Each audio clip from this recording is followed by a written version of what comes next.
Good afternoon all और आपका स्वागत है रेड प्लस के यूट्यूब प्लेटफॉर्म पे। और जैसे कि कल हम लोगों ने डिस्कस किया था पॉलिटी का सिलेबस और पॉलिटी का इंट्रोडक्शन, तो आज हम उस स्टेप पे थोड़ा आगे बढ़ेंगे। आज रहेगा मेजॉरिटी हम लोगों का इंट्रोडक्शन पार्ट ही, जिसमें हम दो चीज़ देखेंगे आज मेजॉरिटी। तब हम फिर जाएंगे कि आखिरकार हमारा कॉन्स्टिट्यूशन कैसे है। दो चीज समझने से पहले, जैसे कि कोई भी कॉन्स्टिट्यूशन भी क्या है, हमारी एक बुक है हुए हैं।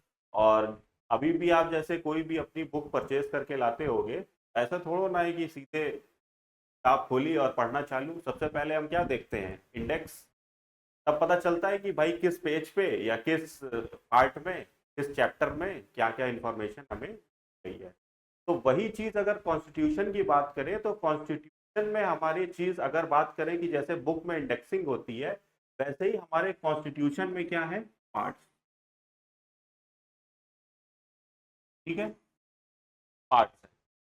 कल जैसे बताया था मैंने कि अभी तक हमारे कॉन्स्टिट्यूशन में कितने पार्ट्स हैं, 22 पार्ट्स हैं। ठीक है, तो आज सबसे पहले हमको क्या करना है, ये सारे 22 के 22 पार्ट्स देखने हैं, इनके अंदर क्या क्या चीजें हैं। और साथ में अब अगर इनकी सब डिवीजन करी जाए, तो अब ये समय है कितने, 25 पार्ट्स वही है, मगर सब क्लॉजेज हैं। क्या है, सब क्लॉजेज। यानी कि अगर अभी भी कोई आपसे पूछे कि इंडियन कॉन्स्टिट्यूशन में कितने पार्ट्स हैं, तो आप बताओगे 22 ही। मगर अगर उनकी बात करें सब क्लॉजेस को भी अगर हम काउंट कर लें, तो वो 25 है। तो टोटल हमें पार्ट्स देखने हैं। पार्ट्स देखने से पहले हमें क्या देखना है, एक और चीज जिसे कहते हैं शेड्यूल। शेड्यूल, ठीक है। ये भी हमारे कॉन्स्टिट्यूशन का एक डिवीजन है, एक क्लासिफिकेशन है, जिसको हम शेड्यूल के नाम से कहते हैं। कल मैंने बताया था कि हमारे ओरिजिनल कॉन्स्टिट्यूशन में कितने थे, 8 शेड्यूल थे, और अब जाके ये कितने हो गए हैं। तो सिर्फ अगर शेड्यूल्स के बाद केस में आप बात करोगे, तो सिर्फ शेड्यूल के केसेस में हम कह सकते हैं कि शेड्यूल 8 से बढ़ के अब कितने हो गए हैं, 12। यानी कि एक चीज हमें पता चली कि शेड्यूल्स को हम ऐड कर सकते हैं। ठीक है, सब क्लॉज के बजाय शेड्यूल्स को हम 8 के बाद 9 10 11 12 तक ले गए हैं। जबकि अगर बात करें आर्टिकल्स की, तो आर्टिकल्स भी 395 है। अगर हमने आर्टिकल्स ऐड किए हैं, तो उनके सब क्लॉजेस ऐड किए। और अगर पार्ट्स की बात करें, तो पार्ट्स भी कितने हैं, 22। अगर ऐड किए हैं हमने कुछ पार्ट, वो भी कैसे, सब क्लॉजेस में। तो आज हम चीज देखेंगे आखिरकार शेड्यूल्स 1 से लेके 12 तक शेड्यूल, किस शेड्यूल में क्या बात कही गई है, किन किन के बारे में बात कही गई है। साथ में देखेंगे हम पार्ट्स।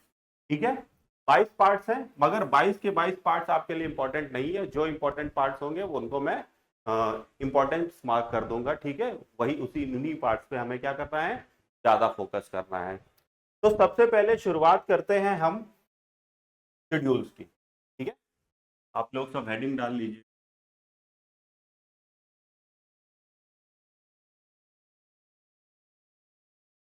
ठीक है, तो बताया मैंने टोटल नंबर ऑफ शेड्यूल्स कितने हैं।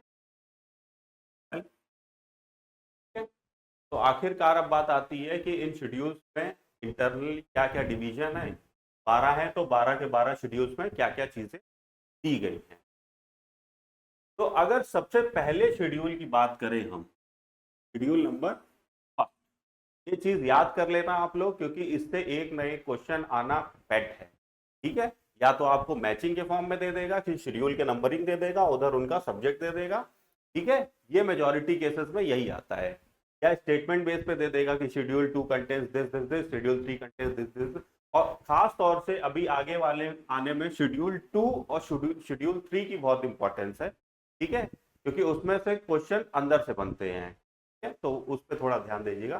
शेड्यूल 1 जो है वो हमारा सिंपल है। शेड्यूल 1 क्या कहता है, क्या क्या है उसमें, नेम एंड टेरिटरी ऑफ, ठीक है, शेड्यूल 1 क्या कहता है, name and territories of state, यानी कि इंडिया में जितने भी स्टेट्स हैं, इंडिया में जितने भी स्टेट्स हैं, और क्या है, यूटीज है। भाई दो ही क्लासिफिकेशन तो है, या तो हमारे यहाँ स्टेट्स है या तो हमारे यहाँ यूटीज है। इन सब के क्या नाम, यानी कि जैसे हमारा स्टेट ऑफ उत्तर प्रदेश है तो उत्तर प्रदेश का नाम कहाँ लिखा होगा, शेड्यूल 1 में, और साथ में इनकी क्या, टेरिटरी।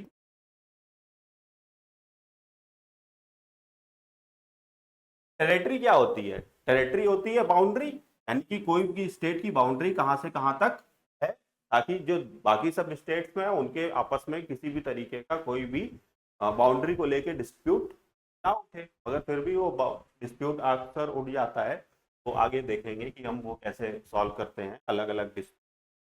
तो शेड्यूल 1 सिंपल सा है। शेड्यूल 1 क्या कहता है, name and territory of states, ठीक है, जो भी इंडिया में है उनके नाम, जो भी स्टेट्स हैं के नाम और उनकी टेरिटरी, कि कहां कहां तक उनकी टेरिटरी क्या करती है, लाई करती है।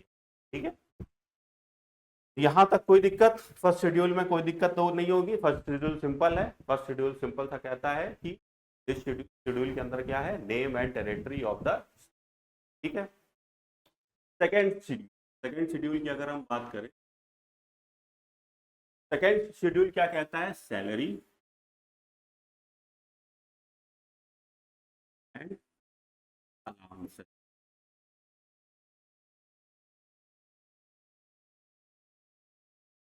अब यहां देखिए दो वर्ड है, एक है सैलरी और एक है अलाउंसेस। सैलरी का मतलब होता है वेतन, जो आपको काम करने पे मंथली मिलता है, और अलाउंसेस होता है भत्ते। ठीक है, जैसे कि अगर कोई मिनिस्टर है तो उसको रहने के लिए बंगला मिलेगा, गाड़ी मिलेगी, का फोन बिल गवर्नमेंट उठाएगी, तो वो सब किस में आ जाएगा, अलाउंसेस में आ जाएगा। और जो उसको मंथली जो स्टाइपेंड, वो जो मंथली जो भी पैसा मिलेगा वो उसकी क्या हो जाएगी, सैलरी हो। तो जितने भी हमारे कॉन्स्टिट्यूशन में कुछ मेजॉरिटी पोजीशंस पे हैं लोग, या कॉन्स्टिट्यूशन पोजीशन जो होल्ड करते हैं, उनकी सैलरी और अलाउंसेस की यहाँ पे बात करी गई। ठीक है, तो क्वेश्चन ये आ जाता है कभी कभी, अगर ज्यादा डिफिकल्ट बनाना होता है तो ये पूछ लेते हैं कि आखिरकार किन किन लोगों की सैलरी और अलाउंसेस की बात करी गई है इस सेकेंड शेड्यूल। ठीक है, तो अगर हम बात करें तो इसमें किस किस की बात कर रही है, तो एक तरफ सेंट्रल लेवल पे देख लेते हैं और दूसरी तरफ स्टेट लेवल पे देख लेते हैं। तो अगर सेंट्रल लेवल पे हम देखेंगे तो सबसे पहले तो आ जाते हैं हमारे प्रेसिडेंट ऑफ इंडिया, यानी कि सबसे पहले सैलरी की बात किसकी करी गई है, प्रेसिडेंट ऑफ इंडिया की। भारत में जो भी प्रेसिडेंट हैं उनकी सैलरी या उनके अलाउंसेस क्या क्या होंगे, ये किस पे दिया है हमारे पास, पार्ट सेकंड में। ठीक है, salary and allowances of India. फिर सेकंड पोजीशन क्या आ जाती है, speaker and deputy speaker of लोक। ठीक है, यानी कि पता है जो भी हमारी लोकसभा होती है, अभी 18th लोकसभा चुनी गई है, उसके स्पीकर आपको पता होगा कि ओम बिरला जी चुने गए हैं। ठीक है, तो यानी कि सैलरीज अब किसकी आ जाएंगी, speaker and deputy speaker of Lok Sabha. जब हम पार्लियामेंट को डिटेल में पढ़ेंगे तब हम जब डिटेल में पढ़ेंगे कि स्पीकर की पोजीशन आखिरकार क्यों इतनी इंपॉर्टेंट है और डेप्यूटी स्पीकर का क्या रोल है। ठीक है, दोनों के रोल को हम वहां पे डिटेल में समझेंगे। ठीक है, फिर साथ में आ जाता है चेयरमैन एंड डेप्यूटी चेयरमैन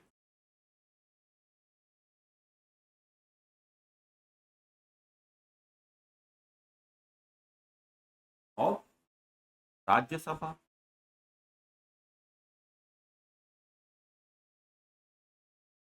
ठीक है, अब लोकसभा में होता है कौन, स्पीकर और डिप्टी स्पीकर, तो उसकी सैलरीज एंड अलाउंसेस की बात कही गई है यहाँ शेड्यूल सेकंड में। और दूसरी तरफ अगर हम राज्यसभा की बात करें, ठीक है, राज्यसभा अगर आगे जाएंगे तो ये क्या होता है, परमानेंट हाउस होता है, कभी डिसॉल्व नहीं होता है। तो वहां पे होते हैं हमारे चेयरमैन और डेप्यूटी चेयरमैन, ठीक है। तो इनकी भी सैलरीज और अलाउंसेस की बात यहाँ पे करी गई। फिर दूसरा, अगर 3 हो गए, 4th नंबर पे अगर हम देखें तो किनकी सैलरीज की बात करी है, जजेस, जजेस ऑफ सुप्रीम कोर्ट।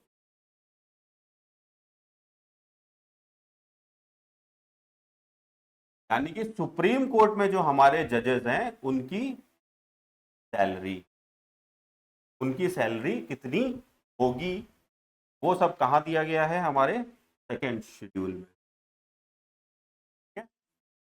यानी कि पहला क्या हो गया, president of India, second speaker and deputy speaker of Lok Sabha, third chairman and deputy chairman of Rajya Sabha, fourth जजेस of supreme court, and last जो आता है वो होता है क्या,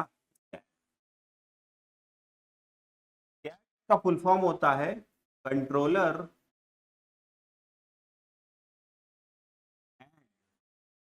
auditor general of India.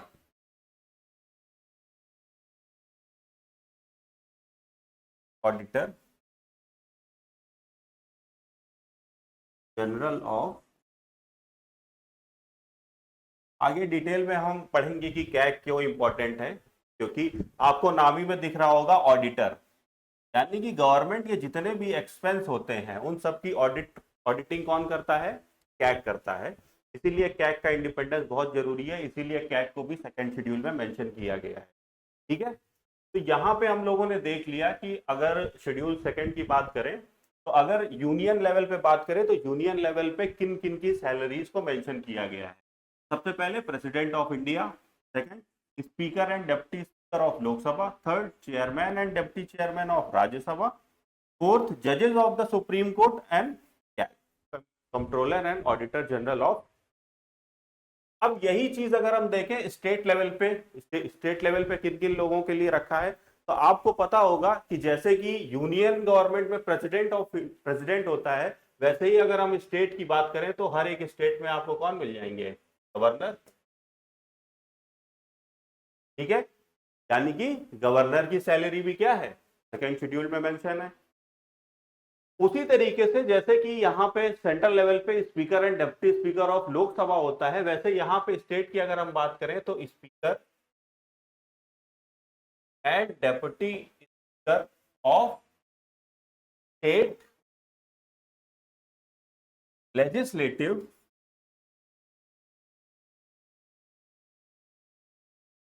Assembly होती है।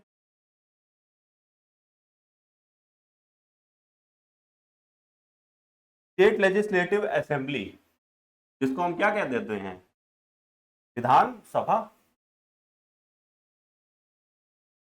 विधानसभा बोलते हैं हिंदी में, ठीक है। यहाँ पे प्रेसिडेंट ऑफ इंडिया, यहाँ गवर्नर ऑफ स्टेट, यहाँ speaker and deputy speaker of Lok Sabha, यहाँ speaker and deputy speaker of state legislative assembly. साथ में जैसे कि यहाँ पे chairman and deputy chairman of Rajya Sabha, यहाँ पे क्या होता है, chairman and deputy chairman of state legislative council. ये आपको हर स्टेट में नहीं मिलेगी स्टेट लेजिस्लेटिव काउंसिल, अभी करेंटली इंडिया के 7 स्टेट, ठीक है, 7 स्टेट्स में लेजिस्लेटिव काउंसिल बन रही है। आगे हम जब पढ़ेंगे आपने पार्ट 6 को, जहाँ पे स्टेट्स की इंफॉर्मेशन दी है, तो वहां पे देखेंगे कि कैसे फॉर्म होती है, कैसे डिसॉल्व होती है, क्या होता है क्या नहीं होता है, ठीक है। डिसॉल्व तो नहीं होती, परमानेंट हाउस होता है, मगर स्टेट अगर चाहे तो वो खत्म कर सकते हैं, तो कब जब चाहे तब फॉर्म कर सकते हैं, ठीक है। साथ में लास्ट होगी, जैसे कि यहाँ पे हमने देखा जजेस ऑफ द सुप्रीम कोर्ट, वैसे ही हर स्टेट में क्या होते हैं अपने अपने स्टेट हाई कोर्ट्स, यहाँ पे हो जाएगी जजेस ऑफ हाई, ठीक है। यानी कि अगर सेकेंड शेड्यूल देखा जाए तो सेकेंड शेड्यूल में आपको इतनी इंफॉर्मेशन क्या करनी है, याद करनी है। इतनी इंफॉर्मेशन में क्या क्या है एक बार फिर से देख लेते हैं। अगर सेंटर एक तरफ सेंटर रखिएगा, एक तरफ स्टेट रखिएगा, तो आपको याद करने में कंपैरेटिवली आसान रहेगा, ठीक है। यानी कि अगर यहाँ प्रेसिडेंट है तो वहां गवर्नर ऑफ द स्टेट हो जाएगा, यहाँ speaker and deputy speaker of Lok Sabha तो speaker and deputy speaker of legislative assembly, chairman and deputy chairman of Rajya Sabha, chairman and deputy chairman of state legislative council, जजेस ऑफ सुप्रीम कोर्ट, जजेस of high court, और यहाँ एक extra है CAG. CAG centre में इसलिए है क्योंकि कैग सेंट्रल गवर्नमेंट का भी ऑडिट करता है, कैग स्टेट गवर्नमेंट का भी ऑडिट करता है, इसीलिए दो जगह कैग नहीं है। एक ही बॉडी है auditing body all over India, CAG है, वो सेंटर को भी ऑडिट करती है, स्टेट्स को भी ऑडिट करती है, ठीक है। होप यहां तक में कोई दिक्कत नहीं होगी, ठीक है, सिंपल है। बस हाँ, ये सातों चीजें आप याद रखिएगा, 7 या 8 9 जितनी भी हैं, ठीक है, इनमें कोई दिक्कत नहीं होनी चाहिए, क्योंकि वो आपको सीधे सिंपल स्टेटमेंट दे देगा कि which of the following is not mention in second schedule, ठीक है। अगर आप यहाँ पे एक चीज अगर नोटिस करो, ठीक है, तो आप ये सोचोगे कि यहाँ पे वाइस प्रेसिडेंट की बात नहीं हुई है। वाइस प्रेसिडेंट सबकी बात हो गई, मगर इसकी बात नहीं हुई है, वाइस प्रेसिडेंट। वाइस प्रेसिडेंट की सैलरीज के में क्या होता है, वहां उसकी सैलरीज कहाँ मेंशन है। तो अगर अभी आपने पॉलिटी में ज्यादा नहीं पढ़ा है तो मैं ये बता देता हूं कि जो हमारे वाइस प्रेसिडेंट होते हैं वही एक्ट करते हैं as a chairman of Rajya Sabha, ठीक है। जो वाइस प्रेसिडेंट होते हैं वही एक्ट करते हैं as a chairman of Rajya Sabha, इसीलिए वाइस प्रेसिडेंट की एज अ सैलरी कोई नहीं होती है, सैलरी किसको दी जाती है, उनको चेयरमैन ऑफ राज्यसभा की, ठीक है। ये डेप्यूटी चेयरमैन वाला था,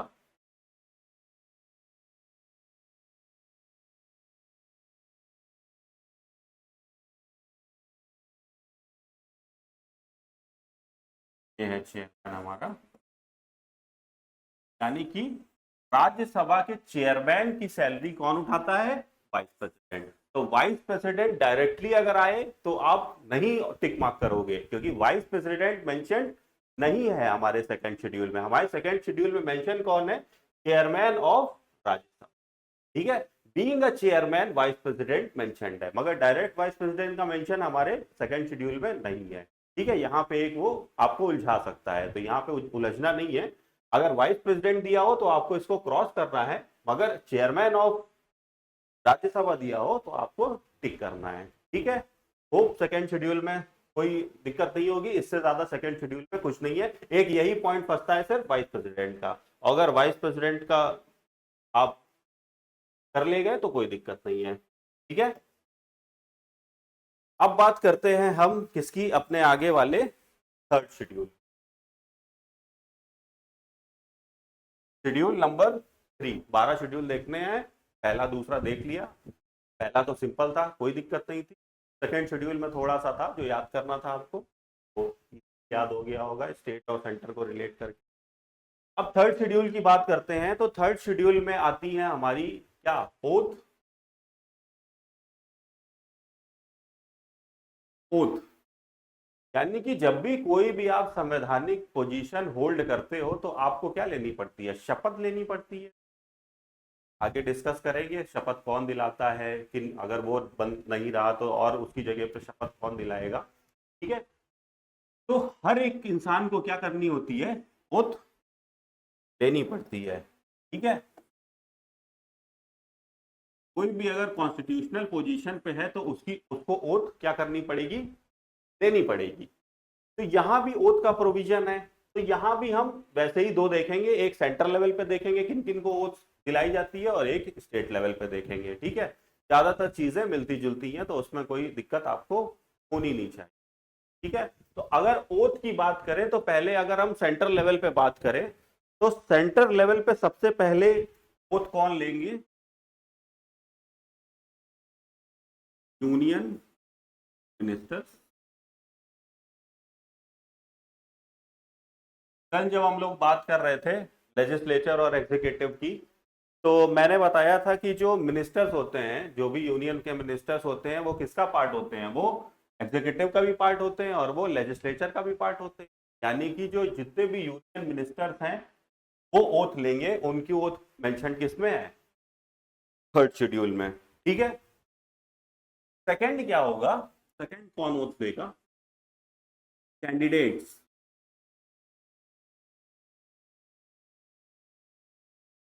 कंटेस्टिंग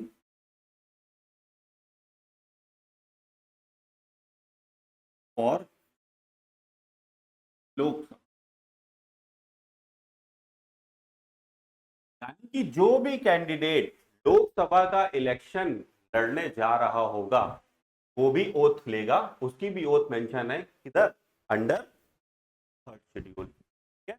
यानी कि दो चीजों को हमने देख लिया, पहले तो यूनियन मिनिस्टर्स की ओथ मेंशन है थर्ड शेड्यूल में।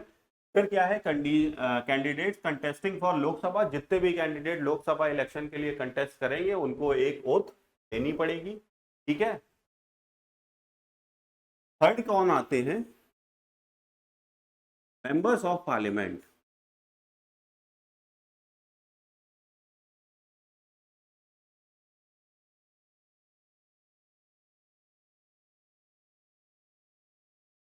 ठीक है। यानी कि जो पार्लियामेंट के मेंबर्स हैं उनको ओथ देनी पड़ेगी, इसी में है। यानी कि पहली ओथ किसकी हो गई? यूनियन मिनिस्टर्स की, जो भी यूनियन मिनिस्टर सेलेक्ट होंगे। ठीक है, यूनियन में मिनिस्टर। सेकंड है candidate contesting for Lok Sabha election, वो भी ओथ लेंगे।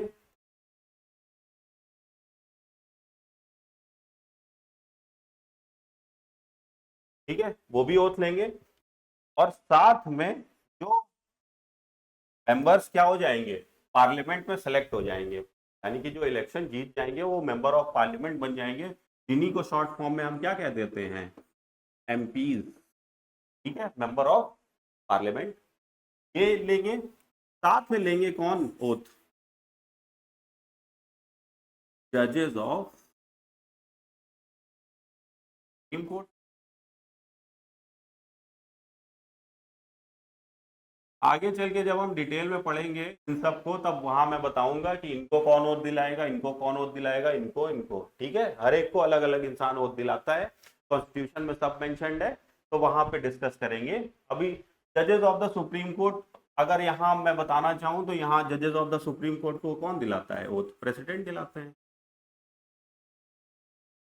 है ठीक है, प्रेसिडेंट ऑफ इंडिया जजेस ऑफ सुप्रीम कोर्ट को क्या दिलाएंगे? ओथ दिलाएंगे। ज्यादातर ओथ किसके द्वारा दिलाई जाती है? प्रेसिडेंट के द्वारा ही। शॉर्ट गेस अगर आपको मारना हो, कहीं अगर कंफ्यूज हो गए हो तो आप प्रेसिडेंट लगा सकते हैं। और लास्ट अगर आ गया यूनियन में बात करें हमारे ठीक है, controller and auditor general of India. ठीक है, तो यहां से मिलके कितने लोग दे रहे हैं? 5 लोगों, 5 लोगों की ओथ सेंटर पे लिस्टेड है। Union minister, candidate contesting for Lok Sabha election, members of parliament या एमपी, जजेस ऑफ सुप्रीम कोर्ट और। अब अगर बात करें हम कि इन्हीं को ले लेते हैं किधर?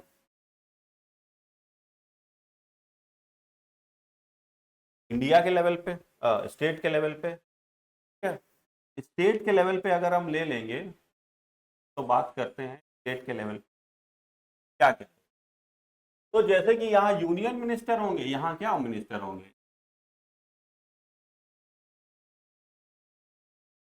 भाई स्टेट की भी तो अपनी लेजिस्लेटर है, एग्जीक्यूटिव होगी। ऐसी बात है, अगर सेंट्रल लेवल पे लेजिस्लेचर एग्जीक्यूटिव अलग अलग है तो स्टेट लेवल पे लेजिस्लेचर एग्जीक्यूटिव का होके अलग अलग बाइफरकेट। तो जो मिनिस्टर स्टेट मिनिस्टर्स बनेंगे वो अपना ओथ देंगे। जैसे कि लोकसभा का इलेक्शन होता है वैसे स्टेट लेजिस्लेचर असेंबली का इलेक्शन होता है, तो जो जो कैंडिडेट स्टेट लेजिस्लेचर असेंबली का इलेक्शन लेगा वो ओथ देगा। यानी कि कैंडिडेट्स कंटेस्टिंग और स्टेट एज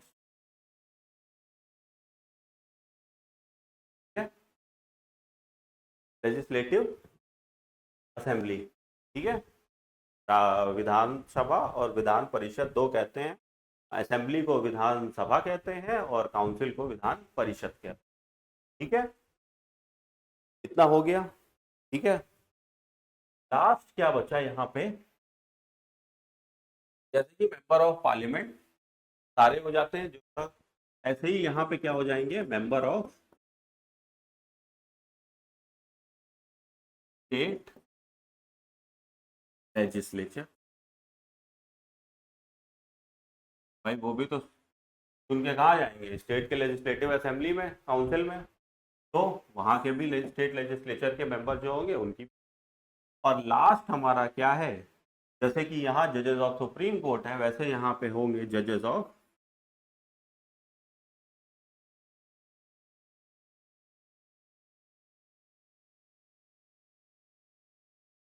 तो ये बहुत इंपॉर्टेंट सब क्लॉजेज हो जाते हैं, क्योंकि शेड्यूल थर्ड हम सीधे सुन लेते हैं, ओथ एंड और अफर्मेशंस। ठीक है, सिंपल हम याद करके इतना चले जाते हैं कि ओथ एंड अफर्मेशंस हैं, मगर अगर उसको क्वेश्चन टफ बनाना हुआ तो वो अंदर से आके पूछ लेगा कि भैया ये बताओ किसकी ओथ, किसकी ओथ मेंशन्ड है, किसकी नहीं मेंशन्ड है। आपसे ये पूछ सकता है, 4 ओथ दे देगा, या तो ये पूछ लेगा कि किसकी ओथ मेंशन है, या 4 ओथ दे के पूछ लेगा कि किसकी ओथ इनमें से मेंशन्ड नहीं है। तो उसके लिए आपको इतना ये क्या होना चाहिए, याद होना चाहिए। ऐसे अगर बाइफरकेट करके आप याद कर लोगे तो यूनियन का एक लिस्ट बन जाएगी, स्टेट की एक लिस्ट बन जाएगी। अगर आपको यूनियन याद हो गया तो यूनियन से कोरिलेट करके स्टेट बना लोगे। ठीक है, दोनों आपको रटना नहीं पड़ेगा। तो यहां पे आके हो जाते हैं हमारे पास कितने, 2 शेड्यूल, 3 शेड्यूल खत्म हो गए। अगर फोर्थ शेड्यूल की बात करें, फोर्थ शेड्यूल, तो आपको ये पता होगा कि राज्यसभा है हमारे यहाँ, कल ही बताया था फेडरल स्ट्रक्चर है। ठीक है, बात है। और पार्लियामेंट्री सिस्टम में बाई कैमरल लेजिस्लेचर है, यानी कि इसको हम कहते हैं बाई कैमरल लेजिस्लेचर, यानी कि दो सदनीय है, 2 सदन है ना हमारे यहाँ। एक कौन सा है, एक अपर हाउस है, अपर हाउस है, एक क्या है, लोअर हाउस है। अपर हाउस और लोअर हाउस है। ठीक है, अपर हाउस को हम क्या कह देते हैं, अपर हाउस है सिंपल भाषा में राज्यसभा, और लोअर हाउस को हम क्या देते हैं, क्या, लोकसभा। अपर हाउस हो जाता है राज्यसभा, लोअर हाउस हो जाता है, ये क्या है, परमानेंट है, परमानेंट बॉडी है। परमानेंट बॉडी का मतलब इसका रेजोल्यूशन कभी नहीं होता है, यानी कि ये क्या हो जाएगा, कभी नहीं खत्म होगा। परमानेंट, परमानेंट बॉडी का ये मतलब होता है कि परमानेंट, इसको आप कभी भी डिसॉल्व नहीं कर सकते हो। बस इसके 1/3 मेंबर्स हर 2 साल में क्या हो जाते हैं, रिटायर हो जाते हैं। अभी आप इतना ही समझो, आगे जाके जब हम पार्लियामेंट समझेंगे तो डिटेल में समझेंगे। और लोअर हाउस ये क्या हो जाता है, ये डिसॉल्व हो जाता है। कब, हर 5 साल पे। जैसे कि अभी इलेक्शन हुए हैं, अभी इलेक्शन हुए हैं और मोदी जी क्या बने हैं, प्राइम मिनिस्टर ऑफ इंडिया। ठीक है, तो हर 5 ईयर्स पे क्या हो जाते हैं, री इलेक्शन होता है हमारे यहाँ। अगर कोalition गवर्नमेंट है, ठीक है, तो हो सकता है जल्दी डिसॉल्व हो जाए, इसकी कोई परमानेंसी नहीं है। ठीक है, तो अपर हाउस लोअर हाउस। तो यहां जो राज्यसभा के बीच में, राज्यसभा की सीटें फिक्स है, और ये राज्यसभा बनाया ही इसलिए गया था ताकि स्टेट्स को अपना इक्वल रिप्रेजेंटेशन मिल सके राज्यसभा में। तो राज्यसभा की सीटों का क्या होता है, डिवीजन होता है। डिवीजन कह लो या आप कह लो डिस्ट्रीब्यूशन।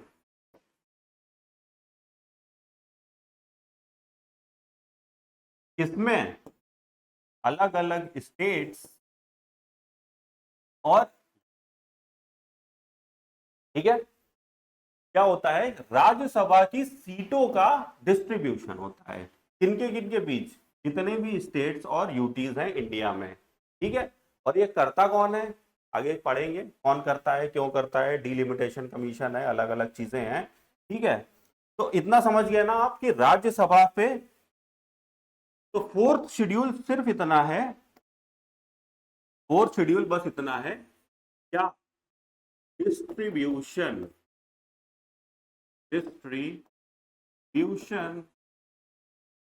ऑफ सीट्स ऑफ राज्य सभा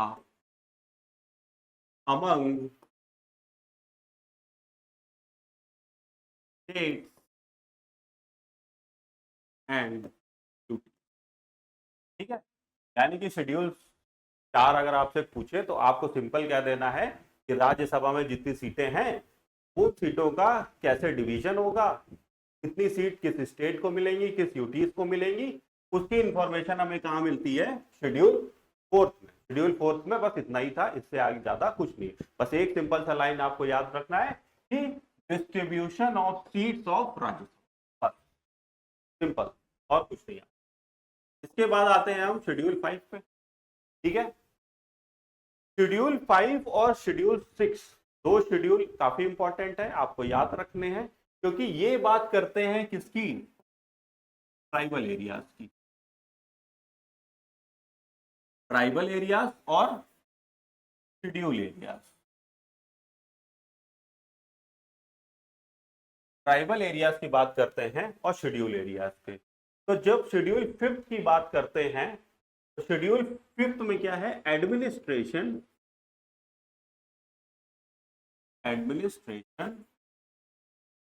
and control of tribal areas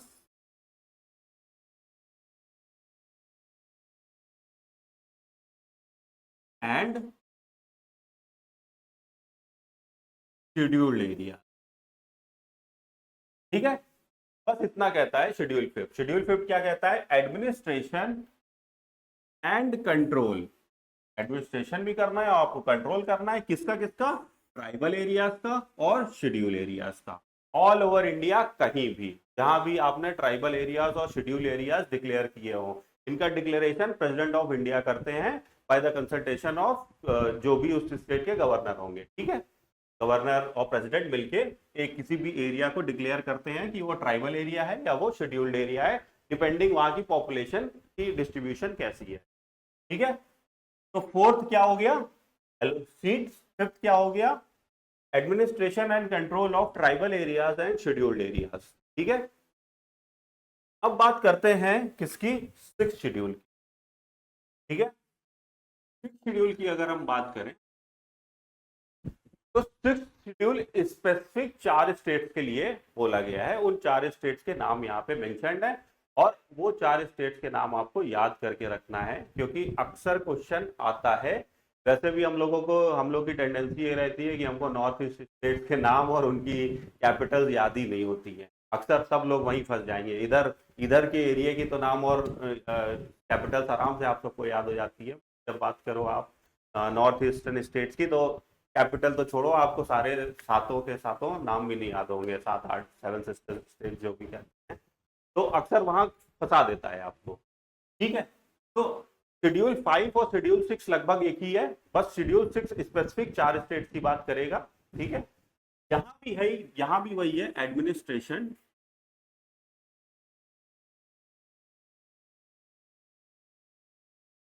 of tribal area of 4 states. वो कौन कौन से हैं, 4 स्टेट्स हैं हमारे। पहला है आसाम, मेघालय, त्रिपुरा एंड मिजोरम। ठीक है, यानी कि एडमिनिस्ट्रेशन करना है हमें कहाँ का, ट्राइबल एरियाज, मगर सिर्फ स्पेसिफिक 4 स्टेट, बाकी स्टेट से हमें कोई लेना देना नहीं। शेड्यूल में आसाम, मेघालय, त्रिपुरा और मिजोरम, चारों स्टेट्स आपको याद होने चाहिए बाय हार्ट। ठीक है, क्योंकि इसी में वो बोल देगा, क्वेश्चन सिंपल सा दे देगा कि which of the state is not mentioned in schedule 6। और आसाम, मेघालय, त्रिपुरा, मिजोरम की जगह, आसाम की जगह मान लीजिए उसने नागालैंड लगा दिया।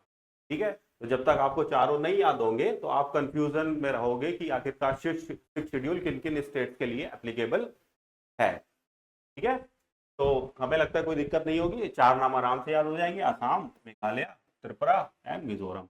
कोई शॉर्ट ट्रिक हो तो आप बना लीजिएगा, बनाना हो, मुझे तो वैसे ही याद है। अगर शेड्यूल 7 की बात करी जाए, ठीक है, तो शेड्यूल 7 बात करता है distribution of power. Distribution,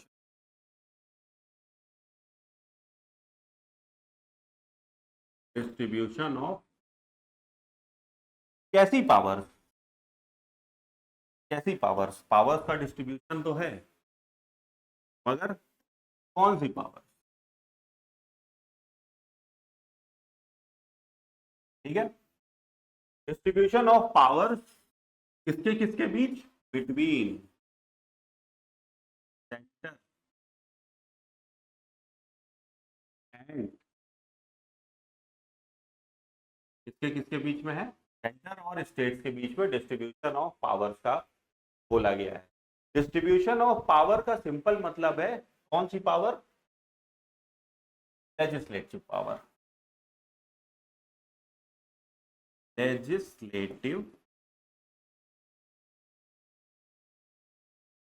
legislative power का मतलब सिंपल सा आप ये समझो कि हमने पावर्स का डिस्ट्रीब्यूशन सेंटर और स्टेट के इस मद्दे कर रखा है कि किन किन सब्जेक्ट में सेंट्रल गवर्नमेंट लॉ बना सकती है, किन किन गवर्नमेंट में स्टेट गवर्नमेंट लॉ बना सकती है, किन किन सब्जेक्ट्स में दोनों बना सकती हैं।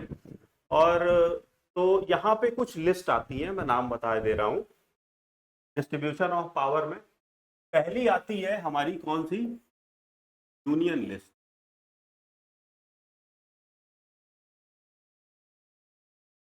ठीक है, पहली हमारी क्या आ गई, यूनियन लिस्ट।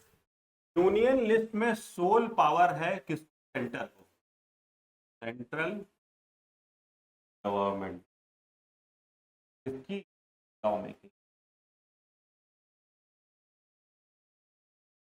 यानी कि इन सब्जेक्ट्स पे, जो भी सब्जेक्ट्स होंगे आगे चल के मैं बता दूंगा, कुछ कुछ सब्जेक्ट जो कॉमन सब्जेक्ट है, कभी कभी लेता है कि ये यूनियन लिस्ट का सब्जेक्ट है, कि स्टेट लिस्ट का सब्जेक्ट है, कि कॉन्करेंट लिस्ट का सब्जेक्ट है।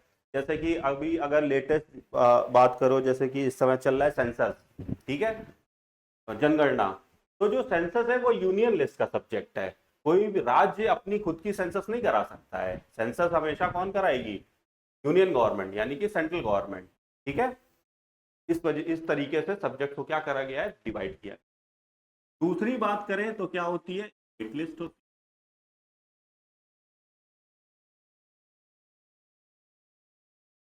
जैसे कि यूनियन लिस्ट में पावर किसके पास थी, लॉ मेकिंग की, सेंट्रल गवर्नमेंट के पास थी।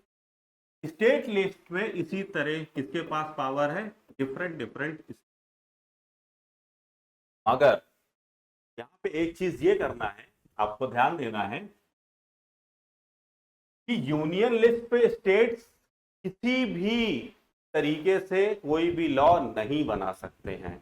ठीक है, कोई भी स्टेट यूनियन लिस्ट के सब्जेक्ट्स पे लॉ नहीं बना सकता है। मगर अगर दो या दो से ज्यादा स्टेट अपने यहां कोई ऐसा रेजोल्यूशन पास करे कि यूनियन गवर्नमेंट उन लॉस को बना दे उनके लिए, ठीक है, क्या कंडीशन है, टू और मोर देन टू, दो या दो से ज्यादा राज्य ऐसा रेजोल्यूशन लाएं अपनी विधान परिषद में, विधानसभा में, कि किसी भी स्टेट लिस्ट पे कोई यूनियन लॉ बना दे, तो यहां पे यूनियन गवर्नमेंट क्या कर सकती है, लॉ बना सकती। ठीक है, मगर यूनियन गवर्नमेंट अपनी मर्जी से कभी नहीं बना सकती है। यूनियन गवर्नमेंट बनाएगी तभी जब दो या दो से ज्यादा स्टेट्स क्या करेंगे, रिक्वेस्ट करेंगे, ठीक है, बिल पास करके अपनी लेजिस्लेटिव असेंबली में, तब यूनियन गवर्नमेंट क्या करेगी, पे लॉ बना देगी। अभी मोटा मोटा आप ये समझो, आगे चल के बात करेंगे जब डिस्ट्रीब्यूशन ऑफ पावर को डिटेल में पढ़ेंगे। अभी आप इतना समझो, यूनियन लिस्ट में सेंट्रल गवर्नमेंट बना सकती है, स्टेट लिस्ट पे स्टेट गवर्नमेंट बना सकती है। ठीक है, ये अभी भूल जाओ अगर इस पर कंफ्यूज हो रहे हो, आगे चल के जब डिटेल में डिस्कस करेंगे तब देखेंगे क्या होता है। तीसरी होती है कॉन्करेंट लिस्ट। कॉन्करेंट लिस्ट क्या होती है? कॉन्करेंट लिस्ट में वो सब्जेक्ट है जिसमें state as well as sector दोनों लॉ बना सकते हैं। स्टेट गवर्नमेंट भी इसे लॉ बना सकती है, सेंट्रल गवर्नमेंट भी लॉ बना सकती है, दोनों को खुली आजादी है। लॉ बनाने के चक्कर में किसी को कोई वो नहीं है कि बनाई है, ठीक है। स्टेट गवर्नमेंट अपने लॉ बना सकती है, सेंट्रल गवर्नमेंट अपने लॉ बना सकती है, बट अगर उन लॉज के बीच में किसी भी तरीके का क्या होता है, कॉन्फ्लिक्ट होता है, ठीक है, दोनों, भाई मान लो एक सब्जेक्ट है करें कॉन्करेंट लिस्ट का, उसने स्टेट गवर्नमेंट में भी लॉ बना दिया, सेंट्रल गवर्नमेंट में भी लॉ बना दिया, और ऐसा हुआ कि उस लॉ में क्या हो गई, कॉन्फ्लिक्ट हो गई, ठीक है, स्टेट लॉ कुछ और कह रहा है, सेंट्रल लॉ कुछ और कह रहा है। तो इस कंडीशन में इन केस ऑफ कॉन्फ्लिक्ट हमेशा सेंट्रल लॉ क्या होगा, प्रिवेल होगा, ठीक है, सेंट्रल लॉ क्या होगा, प्रिवेल होगा, ठीक है, माना क्या जाएगा, सेंट्रल लॉ, स्टेट लॉ वहां पे नल एंड वॉइड कर दिया जाएगा उस पर्टिकुलर जो भी जहां भी कॉन्फ्लिक्ट अराइज हो रहा है। तीसरी होती है, फोर्थ है रेजिड्यूअरी।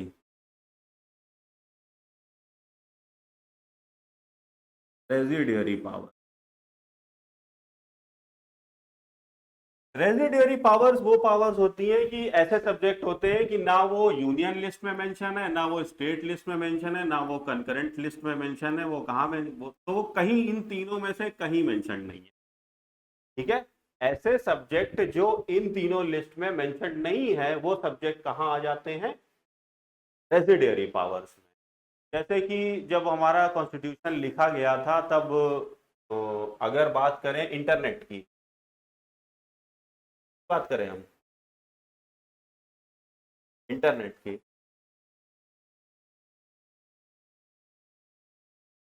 इंटरनेट नहीं था उस जमाने में, तो क्या इंटरनेट के रिगार्डिंग कोई लॉ था हमारे लिए, कोई नहीं था, ठीक है।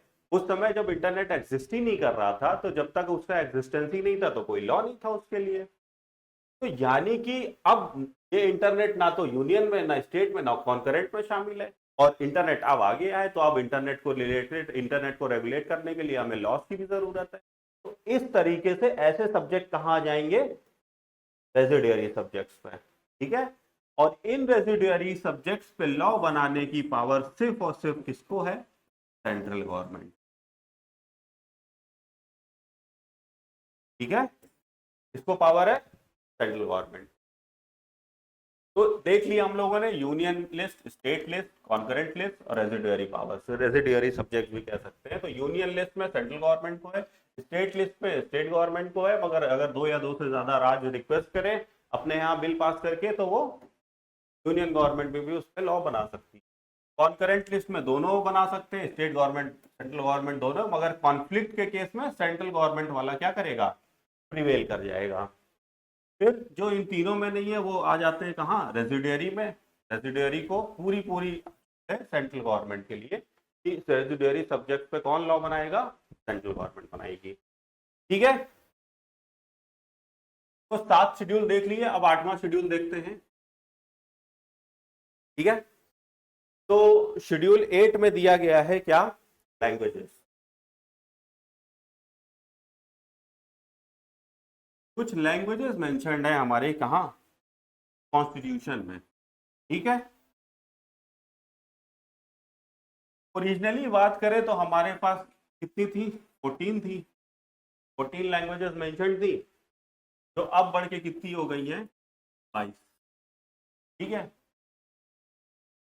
अभी अगर आपने यूपीएससी का पेपर देखा हो तो इसी में से एक क्वेश्चन आया था कि दे दिया था और बोला था 3 अमेंडमेंट के थ्रू जोड़ी गई है, 3 अमेंडमेंट किए गए हैं, ठीक है।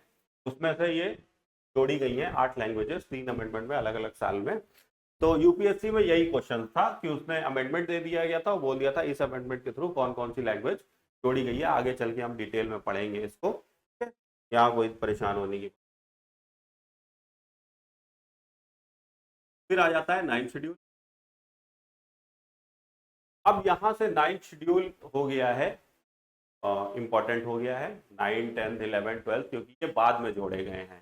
ठीक है, ओरिजिनल जैसे कि हमें पता था ओरिजिनल कॉन्स्टिट्यूशन कहाँ थे, बस 8 शेड्यूल, यानी कि कहाँ तक थे, लैंग्वेजेस। लैंग्वेजेस के बाद से हमारे यहाँ क्या ऐड करना शुरू हो गए हैं शेड्यूल्स। ठीक है, तो यहीं तक रखते हैं आज, 8 शेड्यूल तक रखते हैं, 9 शेड्यूल से कल कंटिन्यू कर देंगे हम लोग, और 9 शेड्यूल के बाद से कर देंगे कंटिन्यू। साथ में कल हम ये भी देख लेंगे कि शेड्यूल्स भी ख़त्म कर देंगे, और इसके बाद से हम अपने पार्ट शुरू कर देंगे। ठीक है, क्योंकि पार्ट भी हमारे 1 2 कितने हैं, 22 हैं, और अगर सब क्लॉजेस को ऐड कर लिया जाए, सब क्लॉजेस को, तो कितने हो जाते हैं, 25। ये देखिए थोड़ा बोरिंग सब्जेक्ट, बोरिंग यहाँ से लग सकता है क्योंकि ये रटने वाला है, शेड्यूल और पार्ट आपको रटने ही है, इसके अलावा और कोई ऑप्शन नहीं है। और आप मान के चलो अगर आप प्रीवियस ईयर क्वेश्चन देख रहे हो तो 1 से 2 सवाल यहाँ से हमेशा ही हमेशा आते हैं। ठीक है, मैचिंग कराने को दे देगा, कुछ भी कराने को दे देगा, आपके यहाँ से 1 से 2 सवाल क्या होंगे, हमेशा आ जाएंगे। ठीक है, तो शेड्यूल का एक बार हो सकता है रिकैप कर लेते हैं जल्दी से। ठीक है, तो फर्स्ट शेड्यूल में क्या था, name and territory of state. ठीक है, फर्स्ट शेड्यूल में क्या था, name and territory of state. Second schedule में क्या था, सैलरी एंड अलाउंसेस। ठीक है, थर्ड शेड्यूल में क्या था, ओथ एंड अफर्मेशन। ठीक है, फोर्थ शेड्यूल में क्या था, distribution of seats in Rajya Sabha. ठीक है, फिफ्थ शेड्यूल में क्या था, administration and control of tribal and scheduled areas. Six schedule में क्या था, administration of tribal areas of Assam, Meghalaya, Tripura and Mizoram. ठीक है, और सेवेंथ शेड्यूल में क्या था, डिस्ट्रीब्यूशन ऑफ पावर। ठीक है, और 8 पे हमारा क्या था, लैंग्वेज। ठीक है, अब यहां से हम लोग कल करेंगे 9th schedule, 10th schedule, 11th और 12th, चारों को जानेंगे किस किस अमेंडमेंट के थ्रू ऐड किए गए हैं चारों, और साथ में हम क्या देखेंगे, पार्ट्स। ठीक है, पार्ट्स, पूरे पार्ट्स देखेंगे 1 to 22। रट लीजिएगा क्योंकि ये आपके 100% पेट है, आना ही आना है क्वेश्चन। ठीक है, ठीक है, आज इतना ही रखते हैं, बाकी कल फिर कंटिन्यू करते हैं। Thank you.